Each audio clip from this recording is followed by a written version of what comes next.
लखनौच्या गोमतीनगरमध्ये ICICI bank असते आणि हा एक खूप पॉश एरिया समजला जातो आणि इथे ICICI बँक असते. इथे दिव्या मिश्रा नावाची एक लेडी काम करत असते आणि ती इथे रिलेशनशिप मॅनेजर म्हणून काम करत असते. ती आजूबाजूचे सगळे लोक तिला ओळखत असतात. ती आपल्या कामावरती जेव्हा रुजू झाली होती त्याच्यानंतर तिला 12:30 वाजता एक फोन येतो आणि ती फोन घेऊन बाहेर जाते. बाहेर थोडी चालत गेल्यावरती तिला एक गृहस्थ भेटतो आणि ती त्याच्यासोबत बोलते. 2-3 मिनटं ती त्याच्यासोबत बोलते आणि तो तिला त्यांच्यामध्ये भांडण होते आणि तो तिला मारून टाकतो आणि तिथून पळून जातो. गनचा आवाज जेव्हा होतो तेव्हा आजूबाजूचे लोक घाबरून जातात आणि इकडे तिकडे पळायला लागतात. पण जेव्हा तो माणूस पळून जातो तेव्हा सगळे लोक तिथे येतात. त्या मुलीला बघतात. तिचं नाव दिव्या मिश्रा असते आणि तिला घेऊन सगळे हॉस्पिटलमध्ये जातात कारण तिला सगळे ओळखणारे लोक होते. ऑफिसचा स्टाफ तिथे येतो आणि आजूबाजूचे लोकसुद्धा तिला ओळखत असतात कारण ती ICICI बँकमध्ये ती रिलेशनशिप मॅनेजर म्हणून काम करणारी होती. त्यामुळे तिला सगळे ओळखतच होते. तिला घेऊन सगळे हॉस्पिटलमध्ये जातात आणि डॉक्टर तिला चेक करतात. तेव्हा डॉक्टर म्हणतात की ही तर मरण पावलेली आहे आणि सगळीकडे सगळे लोक स्तब्ध होतात कारण गोमतीनगर सारखा पॉश एरियामध्ये असं कसं होऊ शकते.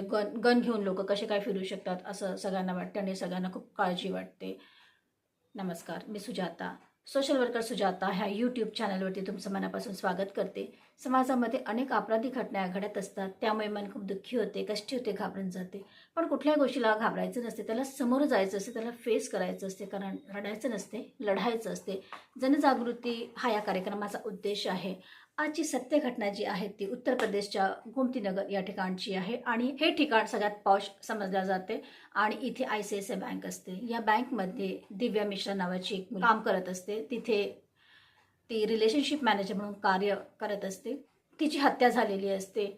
ही कोणी साधीसुधी मुलगी नव्हती, तर ही होती प्रज्ञा मिश्रा.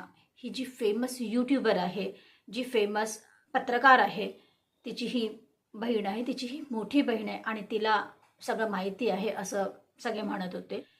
का असं झालेलं आहे तर हे आपण जाणून घेणार आहोत. तिचं लग्न 12 वर्षापूर्वी मानस वाजपेयी नावाच्या मुलासोबत झालं असते आणि ह्यांचे सुरुवातीपासनं संबंध चांगले असतात. 4-5 वर्षापर्यंत ह्यांचे संबंध अगदी चांगले असतात आणि त्यांना मुलंसुद्धा नसतात. सुरुवातीला तर ह्यांचं सगळं व्यवस्थित असते, पण नंतर ह्या दोघांमध्ये भांडणं व्हायला लागतात आणि ह्यांचं एकमेकांशी जमत नाही. हे लोक भांडत असतात. त्यामुळे दिव्या मिश्रा त्याच्यासोबत बोलत नव्हती आणि मागच्या 1 वर्षापासनं ती त्याच्यापासून वेगळी राहत होती आणि तिने डिवोर्स फाईल केला होता. तिला हे लग्न नको होतं आणि तिला मानसपासनं डिवोर्स हवा होता आणि ती वेगळी राहत होती आणि आपलं जॉब आणि घर असं तिचं आयुष्य सुरू असते. पण मानसला ही गोष्ट खटकण्यासारखी होती आणि त्याला आपल्या पत्नीपासून वेगळं राहायचं नव्हतं. नाही, त्याचं म्हणणं काय होतं हे अद्याप अजून समजलेलं नाही आहे.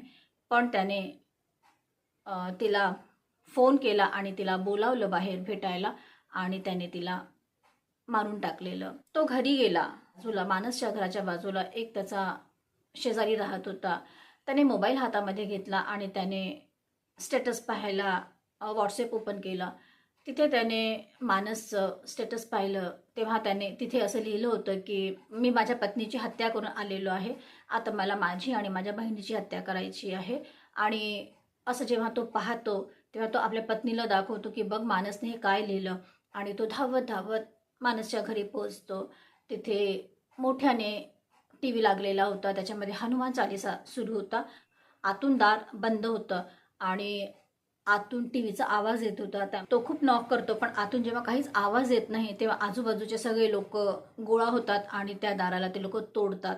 जेव्हा ते दार तोडून आतमध्ये येतात तेव्हा आतमधलं सगळं दृश्य बघून ते शॉक होतात कारण ते भयावह दृश्य कोणीच बघू शकत नव्हतं. कारण मानस पण तिथे मरून पडलेला होता आणि त्याची बहीण सुद्धा मरून पडलेली होती.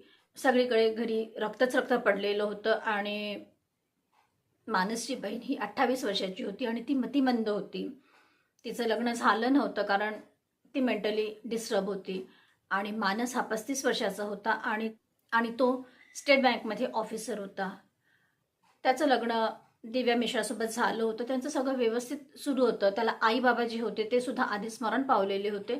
आता त्याच्याजवळ फक्त त्याची एक बहीणच होती आणि ती सुद्धा मतिमंद होती. या दोघा नवरा बायकोंचं जेव्हा भांडण होत होतं तर त्याला असं वाटलं की आता म्हणजे तो म्हणायचा की माझ्या पत्नीने मला दगा दिलेला आहे. तो तिच्यावरती संशय करायचा असं प्रज्ञा मिश्राने आपल्या स्टेटमेंटमध्ये म्हटलेलं आहे.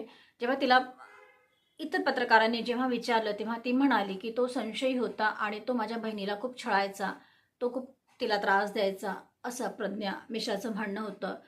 पण जेव्हा त्याला असं वाटलं की आता आम्हा दोघा पती पत्नीचं पटत नाही आहे, तेव्हा तिला मारलेलं बरं आणि मीही मरून गेलेलं जास्त चांगलं. पण माझी ही बहीण आहे, हिला कोण सांभाळणार? माझे आईबाबा नाही आहेत आणि मी माझ्या लहान बहिणीला कुणाच्या भरोश्यावर सोडून जाऊ शकत नाही. म्हणून त्याने आपल्या बहिणीला सुद्धा मारून टाकलेलं आहे. सगळीकडे या धक्कादायक घटनेबद्दल बोलल्या जात आहे. एक प्रसिद्ध यूट्यूबर, एक प्रसिद्ध पत्रकार, तर प्रज्ञा मिश्राला सगळ्यांनीच पाहिलेलं आहे आणि तिच्या बहिणीसोबत असं झालेलं आहे म्हणून ही घटना सगळीकडे वाऱ्यासारखी पसरत आहे.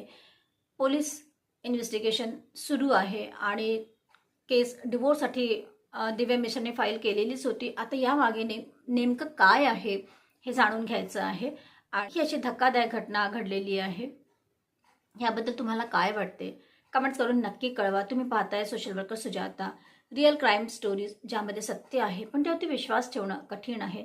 परत भेटूया पुढल्या वळणावरती. तेव्हाबद्दल लाईक करा, कमेंट्स करा, शेअर करा आणि सबस्क्राईब तर कराच करा.